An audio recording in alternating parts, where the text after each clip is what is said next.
Sirje Rohtla, ma töötan Mustamäe Prismas. Ma olen siin olnud juba 10 aastat. Mu põhitöökoht on kassapidaja ja see sobib mulle hästi. Ma jäin oma põhitööst ilma, olin 9 kuud ilma tööta, saatsin oma CV-sid siia, sinna, paljudesse kohtadesse. Ja ühel hetkel 2002. aastal, augustikuus, oli telefonikõne ja küsiti, et kas te tahate meile tööle tulla. Ma küsisin, kuhu kohta.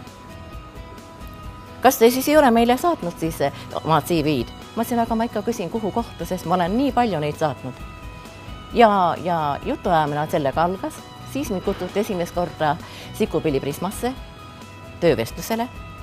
Siis tuli veel teine kord töövestlus ja kolmas kord oli töövestlus ja juba töövestluse kinnitamine juba Rahvusraamatukogus lepingu alusel, kus ma sain omale töökoha Mustamäe Prismasse, mis avati siis 2002. aastal 16. oktoobril. Ma hindan seda tööd kõrgelt. See eakuse probleem on nagu ikka siin ja seal ka töövestlustel käies, kus ma ei sobinud mitte sellepärast, et mul ei ole teadmisi, ei ole haridust, vaid ma kukkusin välja sellepärast, et ma olin liiga kõrge vanusega. Ma hindan Prisma juures siiski seda edasiminekut ja kindlat süsteemi, mille alusel kõik toimib. Et ei ole, et kui ma ei tea midagi, siis ma küsin ja mulle vastatakse, mulle selgitatakse, miks miski peab nii olema, nii nagu on, miks mina pean täitma selliseid ülesandeid ja kõik on siin, Prismas ma ütlen, kõik on väga selge. Kui üldse niimoodi mõelda, nagu ütleme selle nagu töökoha pealt, et mis ei meeldi, lihtsalt, et sa oled liiga seotud selle tööga, kui sa oled ennast nagu selle lepingu siin sõlminud, siis on väga raske nagu seda nii kohati oma eluga sobitada. Ma ei hakka ju siis virisema siin ja ütlema, et mulle ei meeldi.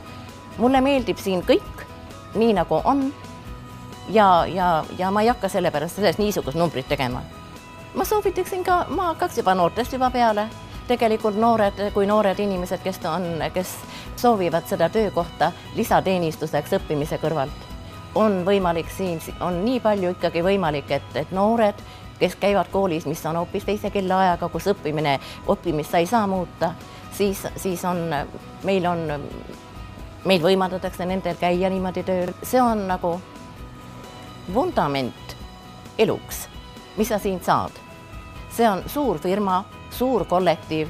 Siin ei ole mitte, sa ei ole ainult nagu käsutäitja, vaid sa oled oma ametialal, millele sa kandideerid, mida sa soovid siin teha. Häbi ei ole vaja tunda ega öelda, et mul on piinlik, et ma töötan Prismas. Ma võin öelda uhkusega, ma töötasin Prismas.